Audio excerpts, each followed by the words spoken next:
Every year we have the John Michell Memorial Lecture here at the Megalithomania Conference in Glastonbury, and it started back in around, I guess, 2010 or so to commemorate, to explore, and to further the contributions of John Michell, who was an English writer and watercolor artist who lived from 1933 to 2009.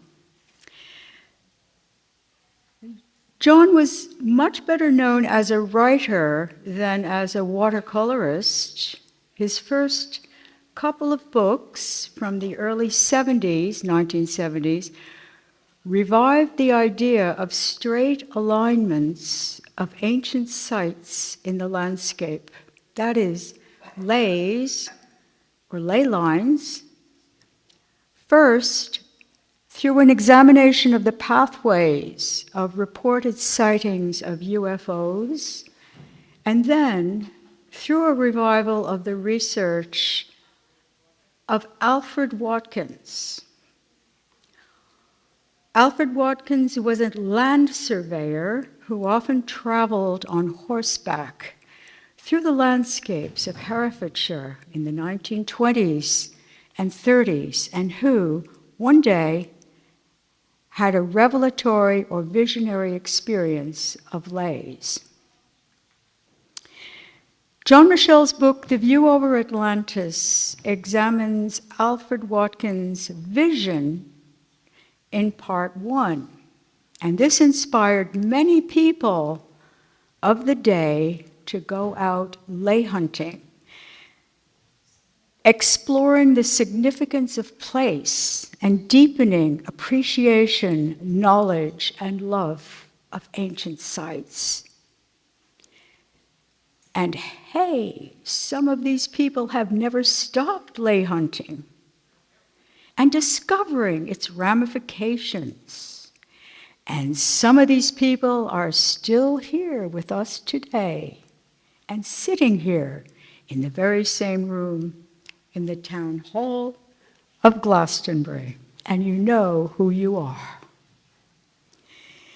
Anyway, in part two of The View Over Atlantis, and in another early book, City of Revelation, John Michell delves into the geometry, the proportions, and the measurements of Stonehenge, where he perceives a universal code of symbolic number and evidence that the ancient peoples had measured the size of the earth as a whole planet.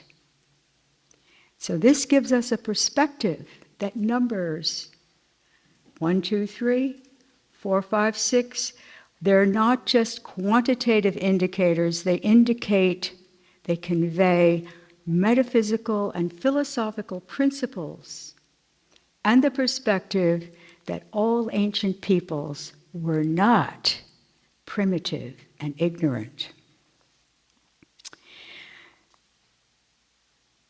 The name of the Megalithomania Conference is a reference to another one of John Michell's books by that very same name, Megalithomania, from the early 1980s. In that book, he examines the various trends through the centuries of the different views on the megaliths and their meaning. These shift and change, of course, according to the historical context and the bias of the individual viewer. John Michell also felt a very close connection with the heart and the meaning of Glastonbury as a mystical center, and he often wrote about it.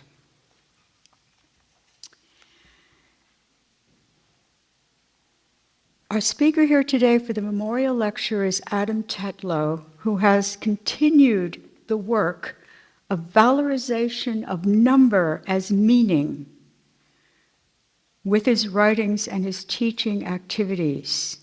He runs online and in-person courses. His recent title, published by Wooden Books, is the diagram, Harmonic Geometry. And on the very first page, there's a good example of his approach, which he calls mathematics. We see a beautiful illustration of the winged horse Pegasus from Greek mythology, who's striking his hoof on the top of the sacred mountain, Mount Helicon. This is the home of the Muses, and we get our word music from that. From the blow of Pegasus' hoof burst out the springs of inspiration. Adam tells us that Pegasus himself was born from the neck of the slain Gorgon Medusa. As number itself springs fully formed from the division of unity, and that is where Adam is basically coming from, the one that contains all number. Adam is an important continuator of the valorization of ancient metrology, the systems of measure that were grounded in the measurements of the earth itself. He has built solidly upon the work of John Neal, a close colleague and friend of John Michell's, and upon the work of the architect and geometer Keith Critchlow, under whom he studied at the King's School of Traditional Arts. And with many thanks, with what promises to be a very wonderful talk, here is Adam Tetlow.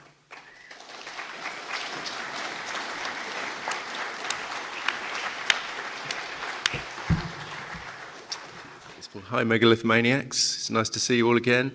It's great to be back here and great to be talking again. Thanks, Hugh, and all the support guys. And it's always one of my favourite times of year, Megalithomania. So I'm going to talk about metrology and its importance, really, to the ancient conception of number and to how that number is actually grounded in reality, how it's actually brought into physical structure. I thought I'd start with this slide, this lovely little bit of carving. It summarises an idea that my teacher Keith Critchlow would talk a lot about. That he'd call this drawing the creation diagram, and said that all of geometry and in a sense all of number can be expressed by this simple diagram. So I wanted to start with that because usually when I talk about number on a Sunday afternoon after a long weekend, I might get some sort of angry mob. But number, and particularly measure, has been integral to human society since we've begun building, probably before. For Plato, for Socrates, measure was often referred to as the highest good. It's the standard by which we set things. And something like this is Anubis weighing the soul of the dead, measuring the soul of the dead, weighing the heart against the feather, to see how much lightness, see if that person can pass through into, I suppose, a beneficent afterlife. So this concept of measure, we've got this Indo-European root May, which we get meal, month, moon. It's such a root concept of our understanding. After all, in order to do anything, we're constantly having to make comparisons. We're constantly having to contextualize ourselves and where we are. And of course, where we are is on this blue planet, this lovely home that takes care of us. And, this is where ancient metrology really begins to open up, because when you begin to look at the work of John Michell and John Neal and others that have come before that they built upon, you really see that ancient metrology is about measuring the earth. And here's John, the two Johns, wondering away about metrology. There's probably calculators in that picture somewhere. And so it was John Michell's book, Ancient Metrology, that sort of got the ball rolling with so much of this. Christine mentioned a couple of his earlier books, but it was here where he really pinned down these these tiny little fractions, these tiny little variances that really revealed the nature of metrology and, opened it up. And then John Neal really took that and was able to reconstruct the entire system of ancient measure. And, everything I do today is very much informed by John's work. I had a little bit of icing on top, that's all. And here's John's books. But in order to get to grips with metrology, you first have to sort of build a foundation. And, the traditional curriculum was the 7 liberal arts. But particularly for metrology, the 3 at the top, grammar, rhetoric, and logic, they're what happens when you understand something. You need to express it, you need to be able to communicate it. But the 4 at the bottom, known as the Quadrivium, or the 4 arts of number or arithmetic, geometry, harmony, which could also be called canonics, and astronomy or astrology. So yeah, these 4 arts of the Quadrivium, these ways of understanding number, and in so many ways within any ancient culture you look at, and I suppose you could broadly call that traditional thinking, number is an image of the mind of God. This is not just me saying this. You can look at Platonists and Hermeticists and philosophers through the ages, and they're saying over and over again that number is an image of the divine, just like the natural world is an image of divine. And so many creation myths start with this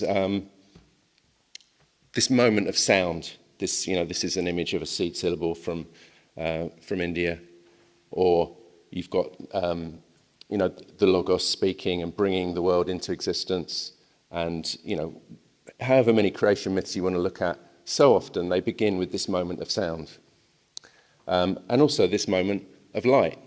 In fact, light and sound were intimately connected. If you look at Sanskrit, there's this word sfar, which means light, and there's another word sfara, which means sound. And so in a sense you could say that sound is in some way luminous. It has some light within it. This is Amun, the creator principle, the unity principle in Egyptian mythology. And again, Egyptian mythology also begins with that sound. And harmonics play such a key role within ancient metrology. This is Pythagoras, who's he's ringing these different bells here, and they've all got numbers on: 16, 12, 9, 8. I think that's 6 and 4. And so these are the simplest intervals, the simplest musical intervals that you can encounter just by putting simple numbers next to each other. The whole of this musical scale, which our contemporary musical scale is based on, although there's a slight shift, is just based on the numbers 2 and 3. And all of those very early musical intervals, which are found all over the world, they just simply arise from all of the possible combinations of the numbers 2 and 3. This is Robert Flood's image of the cosmic monochord. So this is a single-stringed instrument where the bridge moves up and down, and that gives you the interval that plays the note. Actually, when you analyse this drawing, there's actually a few misconceptions from Flood, but it's such a beautiful drawing that I wanted to include it. And so how do we experience sound? We have the cochlea. Now, our cochlea is this tiny bone within our inner ear, and inside that there's like a spiral piece with tons and tons of hairs. I've got a photo I'll show you in a sec. In fact, let's show the photo first. So this is a photo of the cochlea, and here we've got all these tiny little hairs. Now you could imagine those as like a miniature church organ, and so whenever a sound comes into our ears, one of those hairs is going to be activated. Interestingly, there's dedicated nerves within this system that deal with these same simple intervals that Pythagoras was talking about. And here's an image of the frequencies that are available to us from our cochlea. And then we've got sound itself. This is an image of a vibrating string, and so different notes will vibrate that string so it divides in different numbers. And if these are pure numerical notes, then the string itself will divide into pure numerical numbers. As you can see, we've got the octave, we've got the octave higher, and so on and so on. Now, we can also conceive of harmony and number, just as pure number. And a particularly famous example is Plato's Tetractys, or what he called the world soul. This is a slightly expanded version. Let me point at it. Yep, so usually when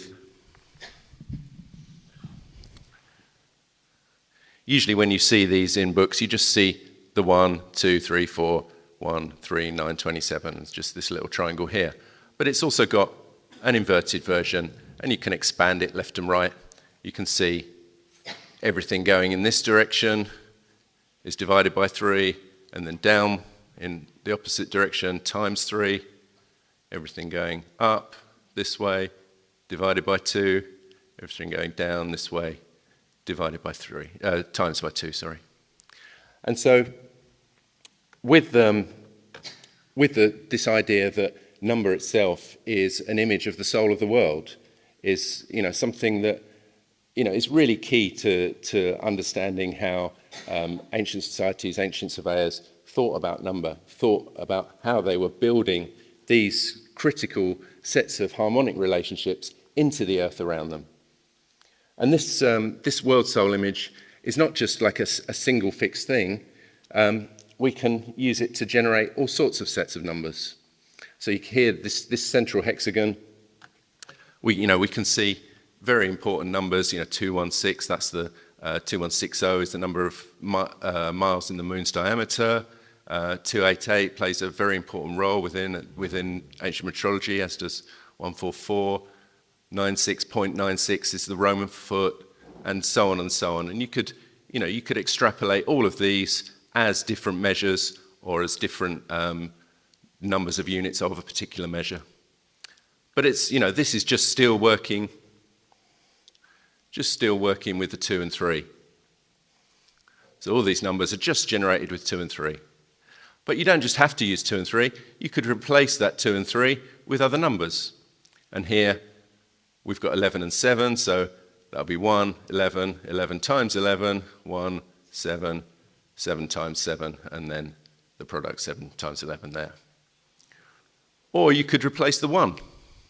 So you've still got 2 and 3 here, but this 1 has been replaced with a 7. 7 times 2 times 2, 7 times 3, and so on and so on.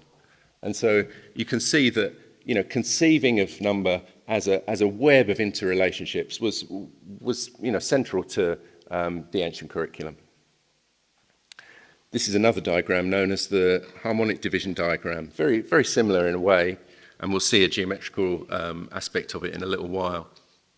Here we've got just 1 all the way down that diagonal, 1 over 1, 2 over 2, which is 1, 3 over 3, which is 1, so on and so on and so on. And this white triangle here is the inverse of this grey triangle here. So like here you've got 1 over 2, and here you've got 2 over 1. Here you've got 1 over 4, here you've got 4 over 1. So they're opposite. And what's amazing about this diagram, and this is also very related to the work that Howard's been doing with the rectangles of 3s and 4s and 5s and 7s, is that if you take your starting point 0, 0, and that in itself is quite a metaphysical sort of idea that you're starting with, this unbegotten, unknown source, and you choose an interval, let's say 3/5. So we want to come from 0 through 3/5, continue it onto this edge here, and that will cut that at exactly 3/5 of this edge length. And this here is your monochord string, and that would allow you to bring your little bridge that slides up and down, set your interval at 3/5, bomp, and you're ready to play. And this sort of system was used, up until the 19th century to set intervals for musicians to, understand the nature of music. It's still vaguely known about, but it doesn't play as an important role today. And this is a visualization. We've turned it 45 degrees, our square, and everything's coming from this point. But you can see that that these are the intervals that are common to each other. So they're notes that are essentially the same in your musical scale. The black ones only fit with themselves. The white ones fit with everything, and these are these are fifths and these are fourths and so on and so on and so on. And you can really see that the whole of number itself continues to make this pattern. This is the pattern without the number. That would have been about the size of the square on, so that's our whole square. What have we got? These two long lines here. And so, that's about the size of that square on the previous slide. And so you can see as number itself develops, these are just the whole numbers developing on this side, going on infinitely. This is all 1. But we can see the number of intervals that appear that actually create the notes, the number of notes that are created that make a possible scale. It gets less and less as you go on. And you see that, the key notes of the musical fifth, the musical fourth are, repeated more often than any of the others. And so, we're actually looking at an image of sound, of how number and sound operate together. But there's also another way that we can look at how sound and harmonics operates with number, and that is through geometry. This drawing, known as the harmonic division diagram, as Christine mentioned, she was talking about this idea of the helicon. The helicon's a Pythagorean musical instrument, very similar to this. It's a square sound box, and you have a diagonal bridge that moves up and down and can intersect these strings at different points. Another name is, we've got the star cut. Malcolm Stewart called it the star cut. And, the title of my book, The Diagram, is from Boethius. Boethius, the early, I think he was 3rd century philosopher, died, was executed and wrote this long book on the consolation of philosophy in prison. He called it just the diagram. And he described the Pythagoreans having a method to divide up space just with simple diagonals of a rectangle. Here's the same diagram. This is from a Spanish sword fighting manual. And so you can see that the forms of the sword fighting were sort of understood in terms of distances and lengths because they were working with a ground plan like this, so they could immediately understand how long their fighting stance would be in relation to someone else. These are diagrams from Vitruvius with Greek architecture and how that's held in. And my book, The Diagram, has tons of examples of these, and here's a couple more. We've got a tomb from Karnak, 1458 BC, and this is not the Inca sunstone, but a Inca sunstone, much smaller. This it's about a foot across. I think it's at Stanford University, and here we've got the radii being set by the proportions on this diagram. So incredibly commonly used. And even today, this is a modern mathematical image of the same diagram, which naturally produces these simple fractions just from where lines, so if I was to put that diagonal in there, drop a line from this point where it crosses, and then put another line in, drop that line, so I've got my half, and that gives me my third, put another line in, drop it, gives me my quarter, and then you can, work back and redivide between those to get these other simple fractions. This is actually called the fairy sequence. Unfortunately, it's named after a guy called John Fairy, not fairies themselves. But something I discovered recently is that this also plays a role in quantum physics. This is from the Collider. It's a scientific paper on energy states when the collisions happen and how these energy states dissipate. And you can see we've got these same simple fractions that energy is dissipating in. And it's, doing it in a very similar way to what's happening here. And this is a contemporary fractal, again, based on those same sets of harmonic relationships. Simple numbers, simple whole numbers put against each other. But the ancient conception went a little further.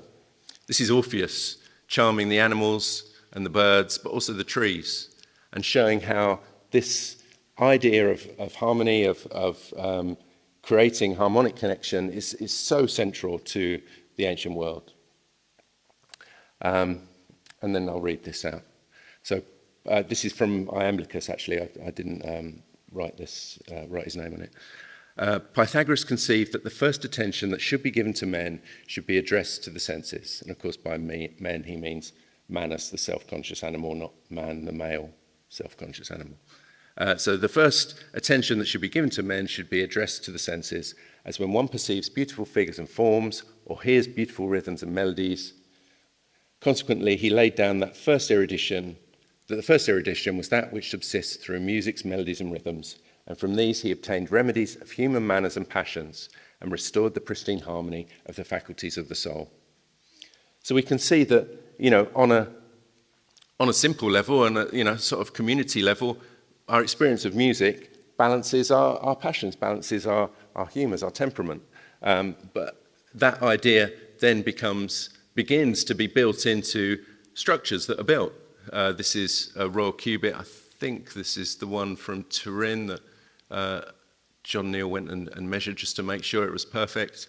And we can see that, its importance as life, strength, health, and protection that repels the enemy, very similar to Iamblichus's ideas of, restore the pristine harmony and faculties of the soul by remedying the manners and passions. And so we can see that measure as a standard, as a building block to base everything on, is just vitally important. Because if you think about it, if those measures are harmonic lengths or harmonic relationships to where you're building, then you're building in harmony to the actual landscape that you're working in. So, I'll say it again, all the traditional units of measure interrelate through simple harmonic intervals. But there's a key that John Neal discovered with all of these ancient measures around the world. And what's fascinating is that you've got measures that are, disparate in time and space. You have Roman feet in cultures that are separated from Rome by thousands of years, thousands of miles. You've got Egyptian feet in China. You've got Roman feet in Peru. You've got, English feet in Greece. Over and over again, these measures, although they've been named because of essentially archaeological convention, whoever discovers them has to give them a name so they can be talked about. In a sense, they're all used by all these cultures, even though, sometimes particular cultures would take one or two or a few as a standard. They were, well aware of all of these measures and how they interrelated with the nature of number. And what John Neal realised was that the numbers that make up these measures are just these simple numbers here, 2, 3, 5, 7, and 11. So remember at the beginning when we saw our triangle with just the numbers 2 and 3.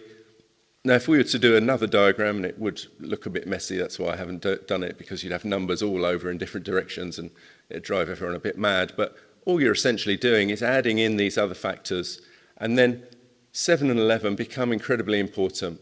Because if you're an engineer, and if you're working with circles, you're working with geometry, or if you're surveying large areas of the earth, you need to understand how to calculate curves, how to work with pi, how to work with circles. And this is John Neal's long list of all the sort of known measures, and one or two of these are predicted, and I know he's found a couple of examples, but not tons. And this is a very simple list, and this list there will go into how that's expanded by variations, and how we can turn any one of these feet. These are all feet. We can turn any one of these feet into cubits or yards or miles or whatever we want. And also these feet can have their own individual variations based on, well, we'll see what it's based on. So these are just some of the smaller expansions that we see again all over the world and often referred to with very similar terms. And so we can see that these are all fractions of feet, but they're also, fractions of digits. A digit is just very simply a 16th of a foot. It's the width of one finger. And so we've got, all of these different lengths, and all of these different lengths, they can all, any one of these feet, we can then expand or contract into any one of these measures. So we can have this one, where have we got here? Let's say we've got a common Greek foot, we take that as our foot, and we want a cubit, we multiply it by 1.5. We want a yard, we multiply it by 3. we want a step, we multiply it by 2.5. And there's also the longer measures.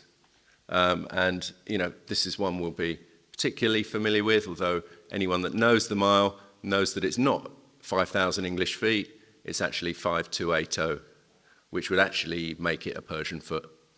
And here we're going to look at this one a little bit as we go on, this half league.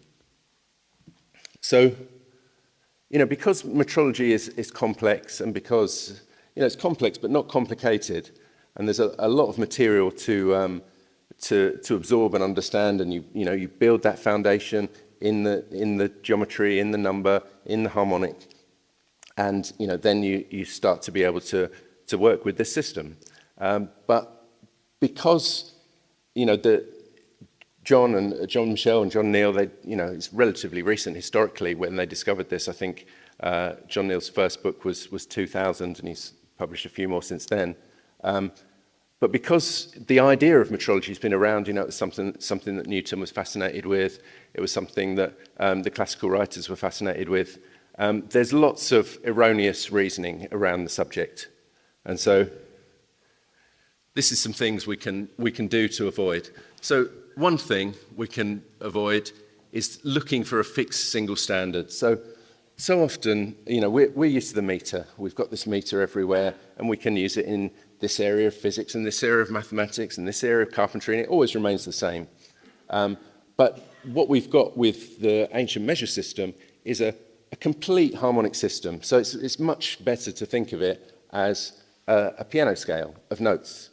You've not got this single thing. If we turned ancient metrology into just one fixed standard, if we said, oh, it's the megalithic yard, that's the standard, then we're losing all of the harmonic relationships to all of the other different measures. So, there won't be a single standard. There very often and almost always is a key measure that a building is built in, but usually there are other measures that you could also read that building within.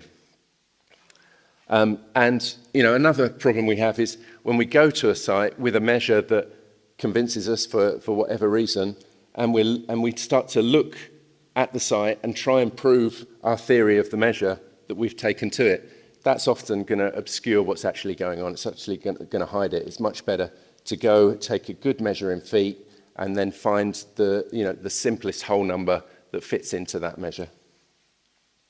And the measure system is intended to be exact. There may be particular technical difficulties that might not have been measured brilliantly for some of the smaller sites, and there might be little errors, but the intention is for it to be exact.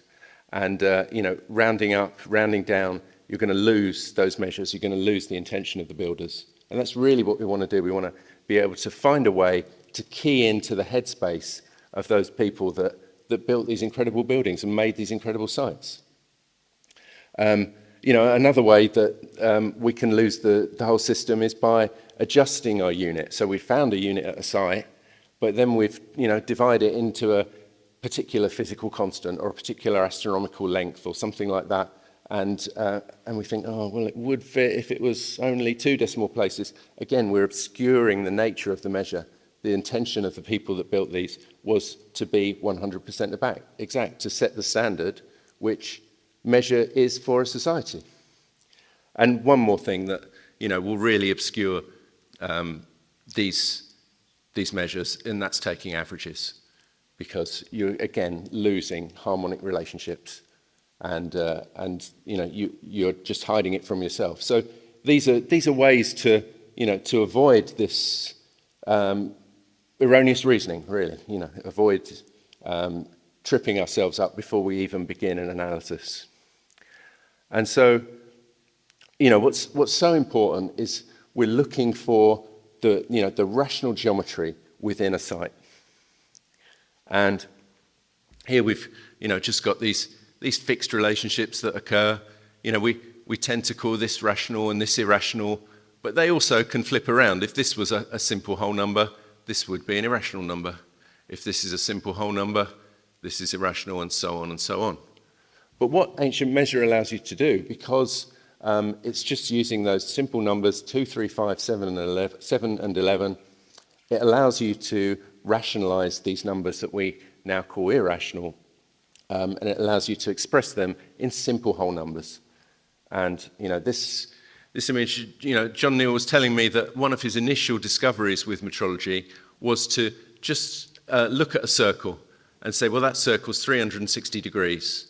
And he thought to himself, well, what if we made that circle 360 feet and divided it by the traditional pi of 22/7, still, used as a ready reckoning and, very accurate for human purposes unless we're building rockets or, jet engines or something. So what he did was divide 360 by 22/7, and the diameter came out as 100 Royal Egyptian feet. And this fraction, and this is also a fraction we're going to talk about a little bit now. And this is the same Egyptian foot. If we took 1.5 of this foot, we'd have the cubit that the Great Pyramid was built in. And so the nature of metrology comes out of number itself.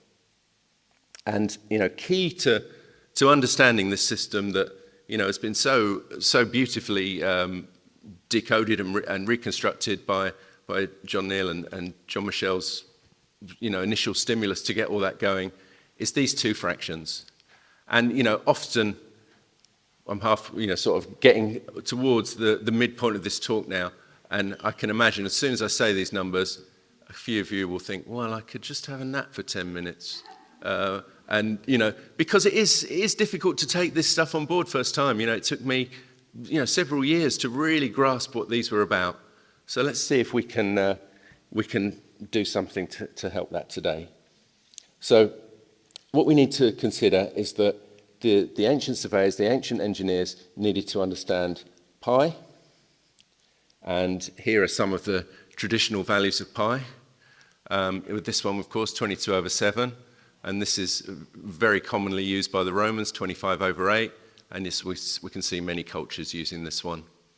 This one here, John Michell used to get rational numbers in his moon-earth diagram. And it was also used by Fibonacci, who we know from the Fibonacci sequence, the rational sequence of the golden section. And so we can see that, pi itself can be rationalized in different ways. And it's these fractions here that allow that to happen, or that were used to make that happen. So we've got pi, but we also need the golden section, or we could call it phi. This is, in so many ways, what underpins natural forms, natural structures, underpins social forms, underpins economic forms. Even the guys trading their Bitcoin or whatever they're trading use the golden section to find out the various important levels they're trading at. The ancient builders used the golden section to conceive of space. And of course, we've got, so many beautiful analyses over the years. One of my favorite expressions of this idea is from Schwaller-de-Lubicz, and he calls it the separating power. So for Schwaller-de-Lubicz, the golden section was the logos, was the creative principle, the principle that separates the one into the many. And here we've got just some examples of golden section within the hand. And, we can remember here, just before we go on, that we've got these 5 fingers, but we've also got these 12 bones here. This is part of the hand here, isn't it? So we've got 3 in each finger. And so, although we're 5, we're also 12.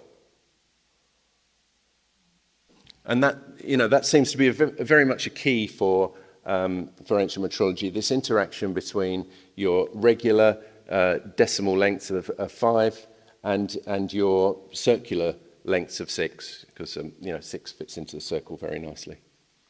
And these are values of, this is a Fibonacci sequence. So this is a very famous, Fibonacci, the Italian monk who first wrote this down, although I doubt if he was the first to discover it. Very highly doubt that. So you add each one to its previous to get the next one, and you end up with this number that's approaching what we call the golden section. Now we looked at metrology just being these numbers, I've used this term 11, limit tuning, from music. Limit tuning is just the numbers that are involved in the tuning system. And so we looked at metrology being based on the numbers 2, 3, 5, 7, and 11. And so if we were to make up our golden section numbers, golden section squared numbers, we'd be left with just a very few number of values that we can actually use within metrology. And here we really see the relationship between pi and the square of the golden section. Very simple, and even if you're doing this with the pure irrationals, this is to about 5 decimal places here, so it's super accurate. So we can see that this pi of 63 over 20 comes from a golden section square value of 21 over 8. 22 over 7 comes from a golden section square value of 55 over 21. 864 over 275 from a golden section value of 144 over 55. And so pi and phi squared remain in this 6 to 5 dance, just in a sense how our hands do. And this is where we come to those fractions, or at least 2 of them. And so if we compare these values of the square of the golden section, phi squared, if we divide this one by this one, that gives us this fraction that we saw before. I'll explain a little bit further what this is about in a minute. And if we compare these 2 values, 55 over 21 and 144 over 55, we get these, this other fraction, which we'll look at in a sec. And so it's these fractions, if any of you is familiar with music, there's such a thing known as a Pythagorean comma, and that's where the octave notes and the fifth notes going up in scales eventually meet, but there's this tiny little discrepancy. And these could really be called geological commas, metrological commas. And I talked with Jocelyn Godwin about this. He's a well-known musicologist, and he was very convinced that these could be seen as commas. Geodetic commas maybe is the best way to think of them. And it's because of the shape of the Earth, because the Earth is a little bit squashed, which means that this distance here is going to be a little bit shorter than your equatorial distance. And so the Earth is not a perfect sphere. And what is the squashing on this sphere? If we had a polar radius of 440 units, we'd have a mean radius of 441. And if we look back at this one, this value of phi squared in relation to this one, 441 to 440. So really we can see that our Earth actually distorts according to these 2 values of the golden section. Another really interesting thing here, if this was a sphere, a perfect sphere, what we call our mean or average radius, you take those 90 degrees and add them all up and divide by 90. If this was a perfect sphere, that would be at 45 degrees. But because it's not perfect, this is actually at 30 degrees, so that's actually a 30-degree angle there. And so we've got this relationship, the Earth polar radius in relation to the Earth's mean radius is 441 to 440. Now let's look a little bit. We've also got, we'll look at John Michell's Earth-Moon diagram in a second, but John Michell realized that we could very, very clearly express the Earth as 7920 miles in diameter if we considered it a perfect sphere. And what's fascinating is that if we take that 7920 miles and then deduct 144 over 55, 2.6181818, it will give us the length of our mean diameter, our average diameter. And so we can see with this fraction here, remember we had this fraction here, comparing these 2 values. And it's that same fraction that's appearing, relating the sphere radius of 7920 miles to the mean radius. Although I've put diameter, it's equal, its radiuses as well. And so we've got this set of relationships, this key set of commas or fractions or variants that allow this measure system to work and that naturally appear out of numbers. Because they've got this very simple setup of just, these primes of 2, 3, 5, 7, and 11, when you start to compare numbers to each other just to see what sort of fractions they make, say you compare, the Greeks had this term, the superparticular, where they had a fraction where it was the one at the top was one bigger than the one at the bottom, or the one at the bottom was one bigger than the one at the top. And when you start to compare these simple ones, so let's say 2 over 1, or say 1 over 1 to 2 over 1, 2 over 1 compared to 3 over 2, 3 over 2 compared to 4 over 3, you start to get a series of intervals appearing. And these turn out actually to be the measures that are used in metrology. But when you get to 12, the gap between 12 and 13, you can't use 13, you can't use multiples of 13 in most, or in ancient metrology, although there are, of course, local variations. I'm thinking of the station stone rectangle where you've got 12, 5, and your 13 is on that diagonal, a station stone of Stonehenge. Because you're not using those 13s, when you have this gap, it creates another interval. And eventually, the gap between 21 and 24 will create this gap. So, if you divide 21 over 20 by 25 over 24, you get this fraction. And the same can be done for this fraction. And so they very simply appear. But this one, 176 to 175, doesn't really appear within the golden section values. But it does appear in another situation. Let's look at this first. So, factorial numbers, and you don't have to go crazy with this. I imagine most of you knew that it was going to be a number-heavy talk, and so you're here for the ride. But we've got this number 5040. Plato's city of Magnesia was 5040 miles in diameter, and it's just simply 1 times 2 times 3 times 4 times 5 times 6 times 7, known as 7 factorial. And what's interesting, we've got 8 factorial here. We've got 9 factorial here. This is actually a very interesting number that we'll look at in a sec. But what happens when you divide these factorial numbers by their nearest, simplest whole number? So 5040 divided by 5000 gives you this number 1008. 40320 divided by 40,000, 1008. 362880 divided by 360000, 1008.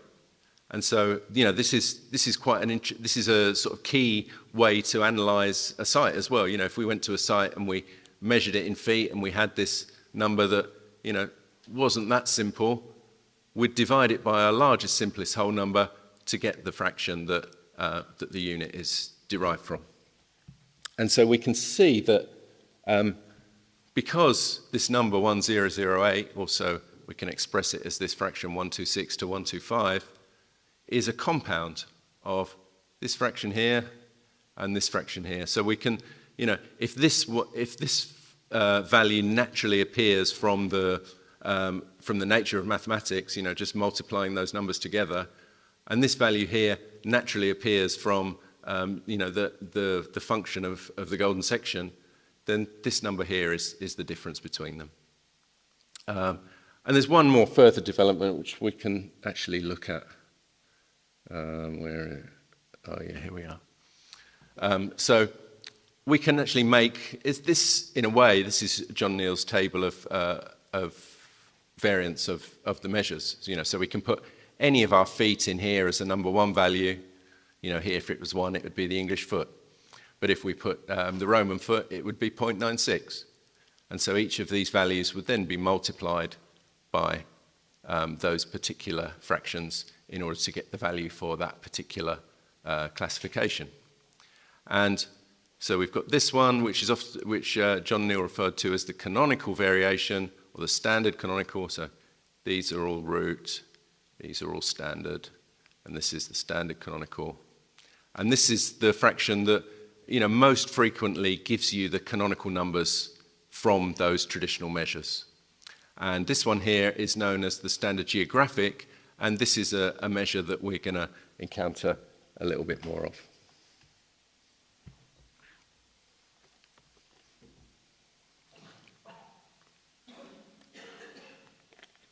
So we've got, so far we've been dealing with diameters and linear measures, but we're also dealing in metrology with latitude.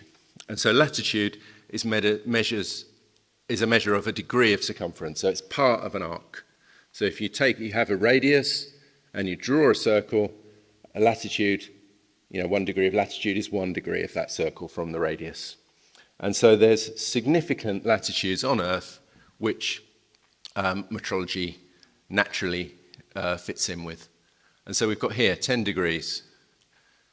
At 10 degrees, we've got the length of a degree of latitude is, let's start simpler. The length of any degree of latitude is 360,000 feet.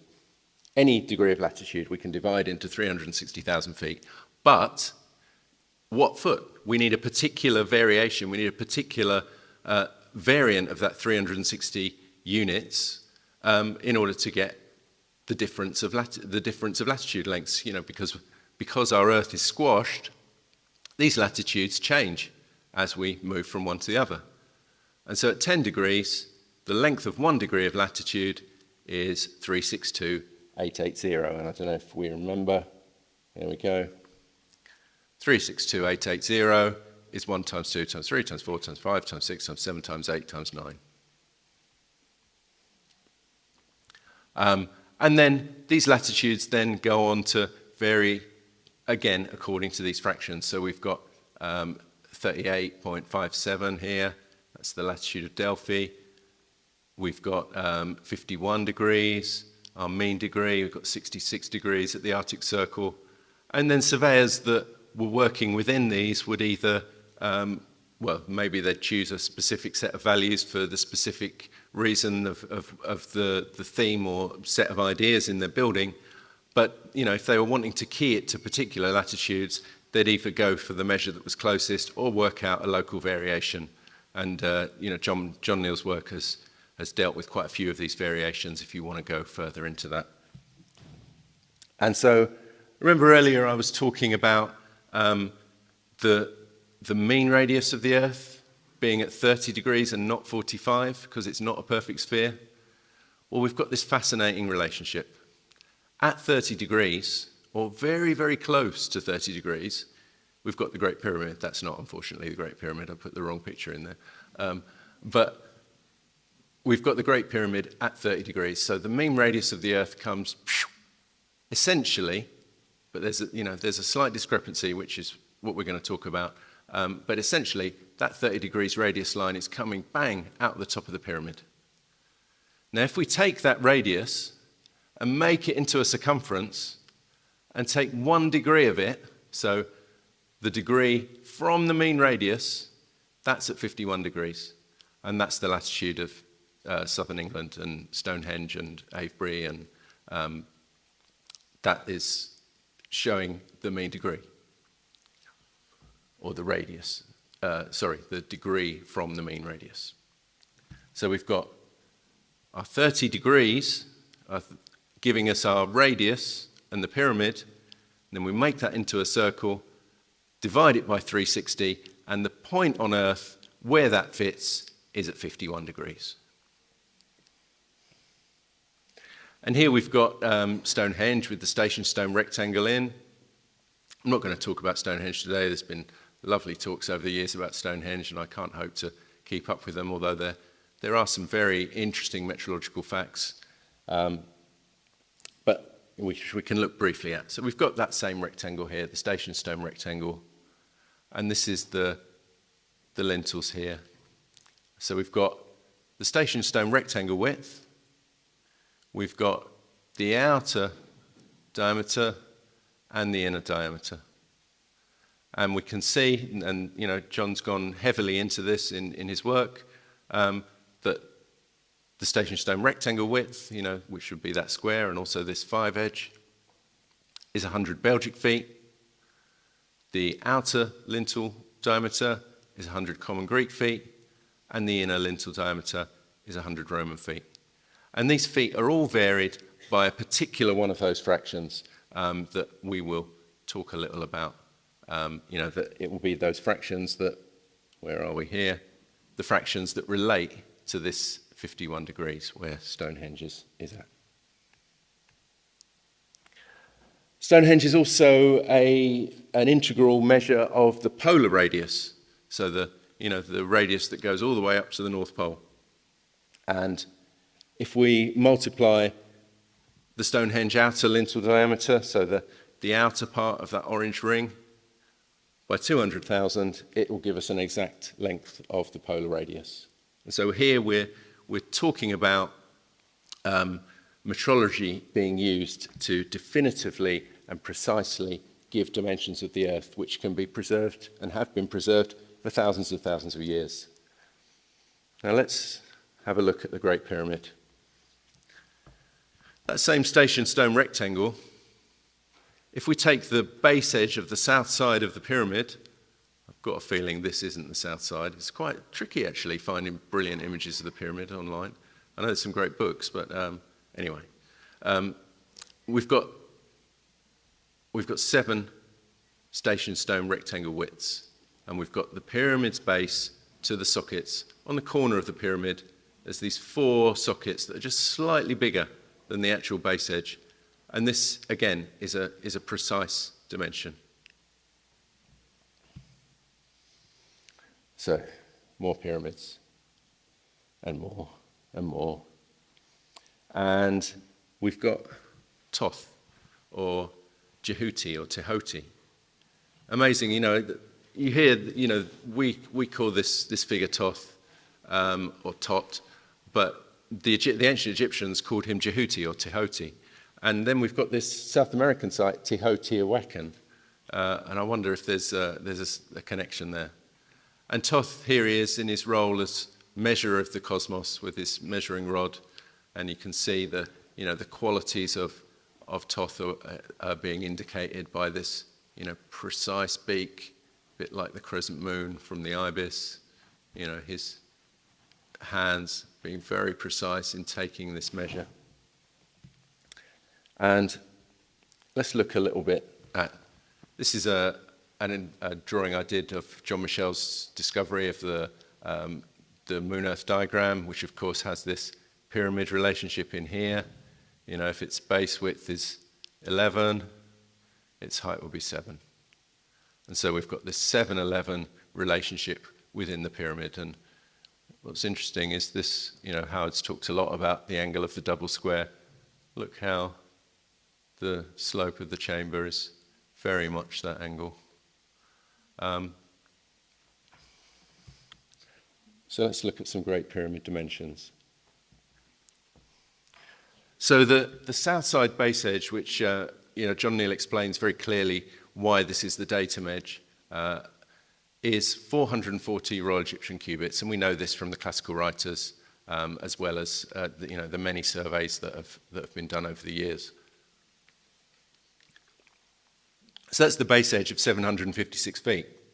And again, we see that's 440 Royal Egyptian cubits, and those cubits will be 12 over 7 feet times that fraction, that same fraction. That's the difference between the mean radius and the polar radius, 441,440. Now, if we measure that same distance from the sockets, these tiny, these corner pieces right at the corners of the pyramid, which could well have been used to obtain level and to give these sort of accurate survey points. We get a slightly increased distance, 760.32 feet. Now, this would again be 440 Royal Egyptian cubits. It would just be a different cubit length, and so that cubit length would be 1.728 feet, which is 12 over 7 times. Again, this other fraction we've seen, 126 over 125. And we can see how they relate, this 756 to this 76032, relate by this fraction, 176 to 175. And we could also see that this 76032 relates to this fraction that we saw, which is 126 over 125 times 176 over 175. Sorry about all the numbers as well. You know, it's one of those things that you just can't avoid it in metrology, and you know, probably those of you that don't dislike numbers, most of you are left and the rest are probably asleep, so we're probably all cool to... So, you know, something that's often quoted and misquoted from Peter Tompkins in his great book on the Great Pyramid is the idea that the pyramid height times the base gives you, and this is the misquote, is a lot of people say it's the polar radius. It's not the polar radius. It's giving you, if we take it from the sockets, that's the height, that's the base edge, it gives you this length, and that is exactly the length of 1 degree of latitude at 51 degrees. You know, when we saw that same drawing with the mean radius and the degree from that mean radius, that degree from the mean radius is at 51 degrees. So the pyramid is sitting on 30 degrees where the mean radius is, and it's pointing to 51 degrees, which is the degree from the mean radius. And that mean radius is 60 nautical miles. And that's its length in miles. And I've put that slide, good, I put that slide in again just to remind us all. So, although the pyramid is, you know, essentially at 30 degrees, there is a slight discrepancy. And this is something that John Neal spotted, it's something that Tom Breeze spotted.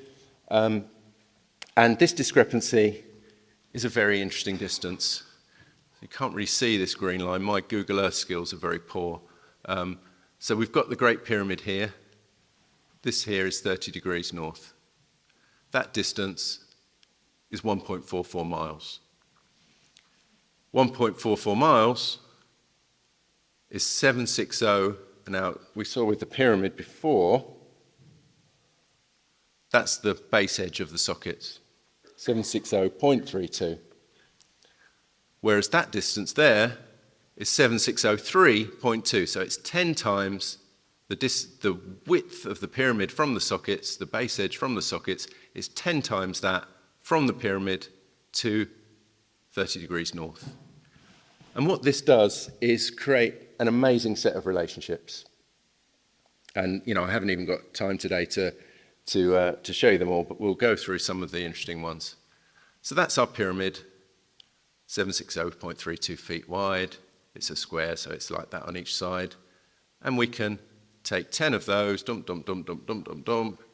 This would be our 30-degree north line, and that is 10 times our base edge. We've got it in here, and we already talked about this distance being the station stone rectangle. So 1.44 miles, which is 10 times that base edge. But of course, because, you know, our pyramid is a center, and we've established our first length, this first length here from the center of the pyramid up to here, which is our 30-degree line, we can say that's also a radius, and we can draw in a circle, giving us an edge length or a diameter of our circle. If we put a square around that, that edge length would be 2.88 miles as opposed to 1.44 miles for the radius. Another thing we could do is say that, well, that length there could be a square. So this square here, 760.3.2 feet, 1.44 miles, this, you know, that distance there, this square's edge here. But because, you know, the pyramid is very much a symmetrical monument, and you know, it's very much about its precision, and it's about its measure, and about, you know, what it demonstrates. There couldn't be a bigger demonstration there isn't a bigger demonstration of measure that we know of in the whole of human history. So we could say, well, what happens if we make that square symmetrical? We put in 3 more squares from that point here in the center of our pyramid. That gives us this diagram here. Don't worry too much about this. This is just a division into 11. If we divide this 2.88 miles into 11, we get a 144 over 55 divided by 10 miles. But that's not so important for this. What is important is that we've got our 760.32 feet are 1.44 miles. That's to the center of the pyramid. But if we take it to the far side of the pyramid, we get this number, 7983.36, 1.512 miles. And these two measurements relate to each other as 20 to 21. And this number here, 798336, is 7920, the number of miles in the Earth's diameter according to John Michell's Earth-Moon diagram, times this fraction that we saw from factorial numbers. And so this is very much an expression of the Earth's diameter. Oh, we've already looked at that. So this, I'm going to switch to miles now, just so I don't have to keep saying these numbers over and over again, and we'll just talk about it in miles. If we divide the Earth's mean radius by that longer length, that 1.512 miles, you know, the longer one that's related to the Earth. If we divide the Earth's mean radius by that distance, we get the phi squared value that we were looking at earlier, times 1,000. If we divide the Earth's sphere radius by that distance, we get another one of those phi squared values, times 1,000. If we divide the Earth's mean circumference, which John Michell worked out was this number, 24883.2, which is actually 12 times 12 times 12 times 12 times 12 divided by 10. 12 to the 5 divided by 10. Divide that by our length from the center of the pyramid to 30 degrees north, and it fits 17280 times. The Royal Egyptian cubit, that 1.44 miles would be 4,400 of, it itself would be 1.728. And this is another key feature about metrology, is that where that decimal point is, that will depend purely on the technical necessities of the site. You know, if you're doing stuff, you're putting up a shelf, you need a decimal point here. If you're building a massive square that, you know, fits over several miles, you need your decimal point here. But the quality of the number remains the same. It's just our decimal value changes in order to fit it into whatever practical need we have. And so this is that same square, 30 degrees north, and I've just put in all four of those squares around, and I've put their diagonals in as well. Now, in my book called The Diagram, I talked a lot about this, the way that the proportions within squares develop, and particularly, and this is something that I'm sure Howard will know as well and has talked a lot about, is, you know, here we've got this double square system. It's quite nice that you watched Howard's film, so you're all a bit primed for this stuff. And so this is, you know, this grey square is still our 30 degrees north line, but if we put a circle, a new circle, where those double squares intersect that line, we get this slightly bigger circle here. And this is something that I've encountered a lot with my studies on this star cut diagram, because the star cut, the harmonic division diagram, the helicon, whatever we want to call it, it's very simple. It's just the angle of a double square, the angle of a double square, the angle of a double square, over and over and over until it meets up. But when we put that circle inside the square, where our diagonals cut that circle, it gives us particular points that set up the perfect nodes for a double square system, only one of them shaded here, for a triple square system. And those of you that know Howard's work will recognize the occurrence of these. The 7 square system. And this is all perfect, you know, all of these nodes are free once you put those diagonals in and draw your circle. In fact, even this one here will fit an extra square here. So out to the square, it'll actually be 9 by 9, whereas inside the circle it's 7 by 7. And there's all of them overlapping, and there's, you know, various mirroring positions that you can put those in to get lots and lots. And so, where were we? So we're seeing this double square system set up by our distance from the center of the pyramid to 30 degrees north. And that's our double square system. Even though it's tilted here, it's just as easy to extract that one as this one. And I've kept it all symmetrical and upright so we can understand it better. So here, I'm going to do a zoom out on this. So here we've got the Great Pyramid. Edge length 760.32 to the sockets. This circle here perfectly touches it. It perfectly fits in this harmonic division diagram within the square. And very interestingly, when you have these circles within this harmonic division star-cut diagram, this makes a beautiful golden section relationship. So if that distance there was 1, that distance there would be 1 over the golden section, and so would that be. It's a bit of an aside, but it's very beautiful that it fits. So that all fits perfectly. We zoom out further,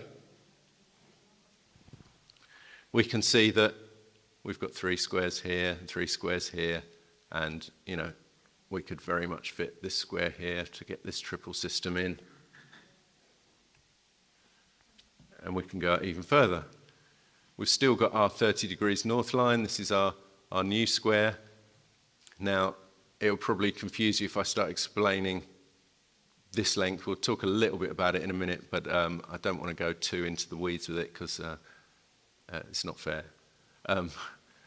So here we've got this fitting perfectly, and then we can do many variations of that. So this is the pyramid perfectly held, with absolute accuracy. From the circle, made from our double squares, with our 7 square system in, and our harmonic division diagram in the middle. And here's another variation. And so, we can see that this is like a resonant harmonic diagram. It could also be seen as a critical surveying point. And if there's one critical surveying point on the Earth, it's bloody well got to be the Great Pyramid. It's the most monumental building we've ever constructed as humans. If we were to try and do it again, I don't know if we even could at this stage in our development. And it's so interesting that we've got the largest, most imposing thing on the planet that's man-made is also, to some extent, the most mysterious man-made thing on the planet. Although I'm sure many people would have their favourite sites that they will argue are the most mysterious. And so here we've got this whole setup, and what happens with this stuff? In fact, I'm just going to zoom to this one for a second. So this could be seen as like the resonance of this diagram, this star-cut diagram. I've not put anything, that's the pyramid in there, but it's not that important for this particular drawing. And so what happens with these diagrams is that you can nest them. You can put one inside another. Because you've got that double square system. Let's go back. Oops. I'm slowing it down now because I'm going too fast.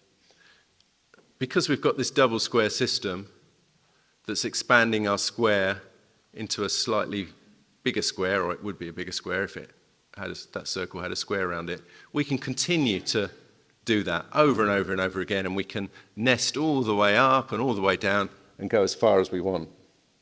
Let's get back to our picture. So this is that development expanding up and expanding down. And every other one, so you take, say, this outer one, skip one, and the one next to it, if that's 5 in length, whether that's the perimeter or the radius or the edge, if that's 5, this one will be 4. And if that's 5, this one will be 4, and so on and so on. And so you can keep that rational version. You're always going to have one in the middle which remains irrational, because geometry, when it nests it uses this alternating principle where you've got one measure that's, I suppose, gestating or growing and can't be pinned down. We use this term irrational, meaning a number that we can never actually get to the end of. It'll have an infinite number of decimal places. But either side of that, irrational, will be irrational, and that's how nesting tends to work. And so we can,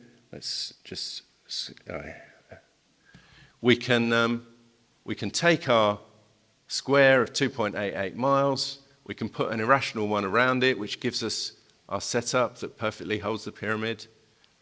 Very interesting symbolically the way that the pyramid is actually held by this, this most rational of objects is held by this grid of irrational lengths. And here we've got our original inner one at 30 degrees, and if we were to nest out a couple of layers, we'd have this one, and that would be not 2.88 miles or 1.4 in diameter, it would be 3.6 miles or 1.8 in diameter. And the difference would be 0.36 miles. So, what I'm saying is that, these grids can continue to expand and continue to overlap.